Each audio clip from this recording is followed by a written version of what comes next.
Chapter 2 of Persuasion, by Jane Austen. This recording is in the public domain. Mr. Shepherd, a civil, cautious lawyer, who, whatever might be his hold or his views on Sir Walter, would rather have the disagreeable prompted by anybody else, excused himself from offering the slightest hint, and only begged leave to recommend an implicit reference to the excellent judgment of Lady Russell, from whose known good sense he fully expected to have just such resolute measures advised as he meant to see finally adopted. Lady Russell was most anxiously zealous on the subject, and gave it much serious consideration. She was a woman rather of sound than of quick abilities, whose difficulties in coming to any decision in this instance were great from the opposition of two leading principles. She was of strict integrity herself, with a delicate sense of honour, but she was as desirous of saving Sir Walter's feelings, as solicitous for the credit of the family, as aristocratic in her ideas of what was due to them, as anybody of sense and honesty could well be. She was a benevolent, charitable, good woman, and capable of strong attachments, most correct in her conduct, strict in her notions of decorum, and with manners that were held a standard of good breeding. She had a cultivated mind, and was, generally speaking, rational and consistent. But she had prejudices on the side of ancestry. She had a value for rank and consequence which blinded her a little to the faults of those who possessed them. Herself, the widow of only a knight, she gave the dignity of a baronet all his due, and Sir Walter, independent of his claim as an old acquaintance, an attentive neighbour, an obliging landlord, the husband of her very dear friend, the father of Anne and her sisters, was, as being Sir Walter, in her apprehension, entitled to a great deal of compassion and consideration under his present difficulties. They must retrench, that did not admit of a doubt, but she was very anxious to have it done with the least possible pain to him and Elizabeth. She drew up plans of economy, she made exact calculations, and she did what nobody else thought of doing. She consulted Anne, who never seemed considered by the others as having any interest in the question. She consulted, and in a degree was influenced by her, in marking out the scheme of retrenchment which was at last submitted to Sir Walter. Every emendation of Anne's had been on the side of honesty against importance. She wanted more vigorous measures, a more complete reformation, a quicker release from debt, a much higher tone of indifference for everything but justice and equality. "If we can persuade your father to all this," said Lady Russell, looking over her paper, "much may be done. If he will adopt these regulations, in 7 years he will be clear, and I hope we may be able to convince him and Elizabeth that Kellynch Hall has a respectability in itself which cannot be affected by these reductions, and that the true dignity of Sir Walter Elliot will be very far from lessened in the eyes of sensible people by acting like a man of principle. What will he be doing, in fact, but what very many of our first families have done, or ought to do? There will be nothing singular in his case, and it is singularity which often makes the worst part of our suffering, as it always does of our conduct. I have great hope of prevailing. We must be serious and decided, for after all, the person who has contracted debts must pay them, and though a great deal is due to the feelings of a gentleman and the head of a house like your father, there is still more due to the character of an honest man." This was the principle on which Anne wanted her father to be proceeding, his friends to be urging him. She considered it as an act of indispensable duty to clear away the claims of creditors with all the expedition which the most comprehensive retrenchments could secure, and saw no dignity in anything short of it. She wanted it to be prescribed, and felt as a duty. She rated Lady Russell's influence highly, and as to the severe degree of self-denial which her own conscience prompted, she believed there might be little more difficulty in persuading them to a complete than to half a reformation. Her knowledge of her father and Elizabeth inclined her to think that the sacrifice of one pair of horses would be hardly less painful than of both, and so on through the whole list of Lady Russell's too gentle reductions. How Anne's more rigid requisitions might have been taken is of little consequence.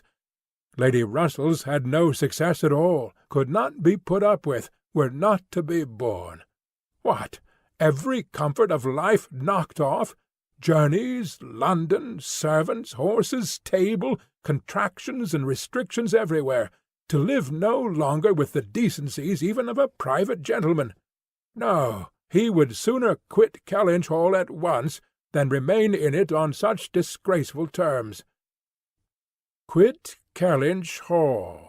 The hint was immediately taken up by Mr. Shepherd, whose interest was involved in the reality of Sir Walter's retrenching, and who was perfectly persuaded that nothing would be done without a change of abode. Since the idea had been started in the very quarter which ought to dictate, he had no scruple, he said, in confessing his judgment to be entirely on that side. It did not appear to him that Sir Walter could materially alter his style of living in a house which had such a character of hospitality and ancient dignity to support. In any other place Sir Walter might judge for himself, and would be looked up to as regulating the modes of life in whatever way he might choose to model his household.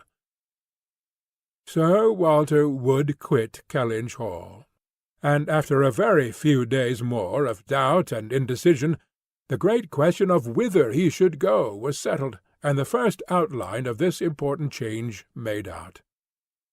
There had been 3 alternatives: London, Bath, or another house in the country. All Anne's wishes had been for the latter. A small house in their own neighbourhood, where they might still have Lady Russell's society, still be near Mary, and still have the pleasure of sometimes seeing the lawns and groves of Kellynch, was the object of her ambition. But the usual fate of Anne attended her, in having something very opposite from her inclination fixed on. She disliked Bath, and did not think it agreed with her, and Bath was to be her home. Sir Walter had first thought more of London, but Mr. Shepherd felt that he could not be trusted in London, and had been skilful enough to dissuade him from it, and make Bath preferred. It was a much safer place for a gentleman in his predicament.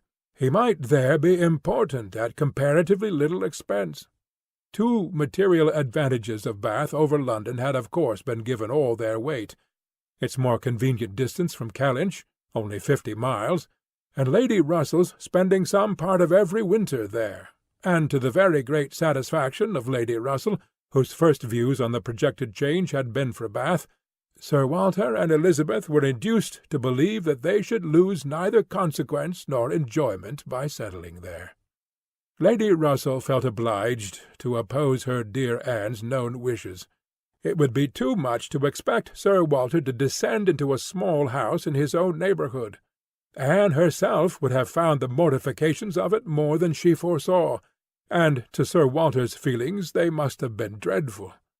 And with regard to Anne's dislike of Bath, she considered it as a prejudice and mistake, arising first from the circumstance of her having been 3 years at school there after her mother's death, and secondly from her happening to be not in perfectly good spirits the only winter which she had afterwards spent there with herself. Lady Russell was fond of Bath, in short, and disposed to think it must suit them all. And as to her young friend's health, by passing all the warm months with her at Kellynch Lodge, every danger would be avoided, and it was, in fact, a change which must do both health and spirits good. Anne had been too little from home, too little seen. Her spirits were not high. A larger society would improve them. She wanted her to be more known. The undesirableness of any other house in the same neighbourhood for Sir Walter was certainly much strengthened by one part, and a very material part, of the scheme, which had been happily engrafted on the beginning. He was not only to quit his home, but to see it in the hands of others, a trial of fortitude, which stronger heads than Sir Walter's have found too much.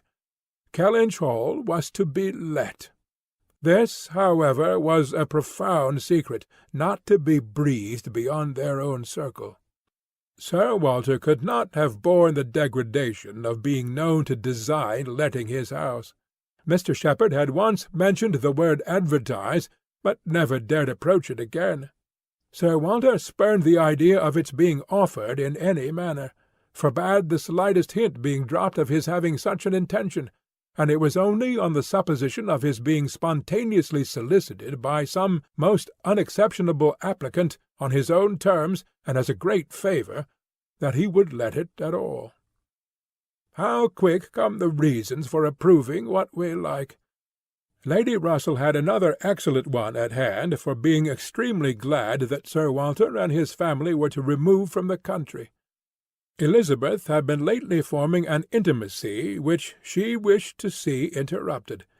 It was with the daughter of Mr. Shepherd, who had returned, after an unprosperous marriage, to her father's house, with the additional burden of 2 children. She was a clever young woman, who understood the art of pleasing at least at Kellynch Hall, and who had made herself so acceptable to Miss Elliot as to have been already staying there more than once, in spite of all that Lady Russell, who thought it a friendship quite out of place, could hint of caution and reserve. Lady Russell, indeed, had scarcely any influence with Elizabeth, and seemed to love her rather because she would love her than because Elizabeth deserved it. She had never received from her more than outward attention, nothing beyond the observances of complaisance, had never succeeded in any point which she wanted to carry against previous inclination. She had been repeatedly very earnest in trying to get Anne included in the visit to London, sensibly open to all the injustice and all the discredit of the selfish arrangements which shut her out, and on many lesser occasions had endeavoured to give Elizabeth the advantage of her own better judgment and experience, but always in vain. Elizabeth would go her own way, and never had she pursued it in more decided opposition to Lady Russell than in this selection of Mrs. Clay, turning from the society of so deserving a sister to bestow her affection and confidence on one who ought to have been nothing to her but the object of distant civility. From situation, Mrs. Clay was, in Lady Russell's estimate, a very unequal, and in her character she believed a very dangerous companion, and a removal that would leave Mrs. Clay behind, and bring a choice of more suitable intimates within Miss Elliot's reach, was therefore an object of first-rate importance. End of Chapter 2 of Persuasion, by Jane Austen.